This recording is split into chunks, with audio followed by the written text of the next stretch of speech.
क्या फजूल तरीन स्टोरी हो गई है मेरी बहुएं ड्रामे की। मतलब सबसे छोटा बेटा शाहवीर इतनी अकड़, इतना गरूर, बाप को आंखें दिखाता है, माँ को बातें सुनाता है, ईमान से बेवफाई कर रहा है, दूसरी शादी करके अपनी बीवी को इसकी माँ समेत अपने बाप के घर लाकर खड़ा कर दिया। मतलब कुछ भी।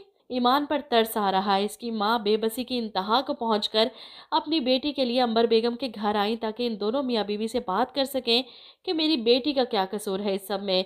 आप लोग अगर शाहवीर को रोक नहीं सकते तो कौन रोकेगा। आसिफ साहब तो हाथ खड़े कर देते हैं कि वो किसी की नहीं सुनता। इससे अब क्या तवक्को की जा सकती है। वो लड़का दूसरों को सिर्फ दुख और तकलीफ के अलावा और दे ही क्या सकता है।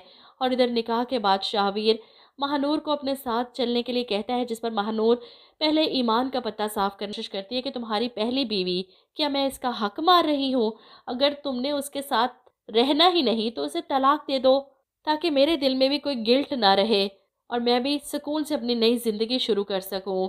शाहवीर परेशान कि ईमान को छोड़ना मेरे लिए मुश्किल हो जाएगा, लेकिन मैं तुमसे वादा करता हूँ कि ईमान कभी तुम्हारी जगह नहीं ले सकती। वो हजार बातें करके, वादे करके महानूर को अपने साथ अपने बाप के घर ले जाता है, अपनी सास समेत। इस लड़की के साथ देखकर अंबर बेगम चीख पड़ती है, तुम्हारा दिमाग खराब हो गया, ये क्या कर दिया तुमने? तुम्हारी जुर्रत कैसे हुई ये कदम उठाने की? और ऐसे में शाहवीर सारा इल्ज़ाम अपने बाप पर डाल देता है कि मैंने अब्बू को पहले ही बता दिया था, सब कुछ इनकी मर्ज़ी से हुआ है, इनकी मर्ज़ी से शादी की है मैंने। वो अपने बाप को आंखें दिखाता है और आसिफ साहब हैरान परेशान, क्योंकि अंबर बेगम समेत सबकी नज़रें इन पर है। आपने इजाज़त दी शाहवीर को? आसिफ साहब के पास कोई जवाब नहीं, ऐसे बेबस होकर खड़े हैं बेटे के सामने। समझ नहीं आ रहे कि निकाल बाहर करें इसे घर से। ऐसी भी क्या मजबूरी कि आपने बेटे के नाम घर लगवा दिया है जो इसके सामने कमज़ोर पड़ गए हैं। और बेटे की अकड़ तो ऐसी है जैसे पता नहीं कौन सी सल्तनत का शहजादा हो। एक बार बाप ने घर से निकाल दिया, सड़क पर आ जाएगा तो इसकी ये जो मोहब्बत, इसकी ये जो अकड़ है ना, ये सब एक सेकंड में ख़त्म हो जाएगी। बल्कि मेरा ख्याल तो ये था कि जब शाहवीर ने शादी की बात की थी आसिफ साहब को, तभी इसे इस घर से बेदखल कर देना चाहिए था। इसका हिस्सा वो दे चुके हैं जो वो उजाड़ चुका है।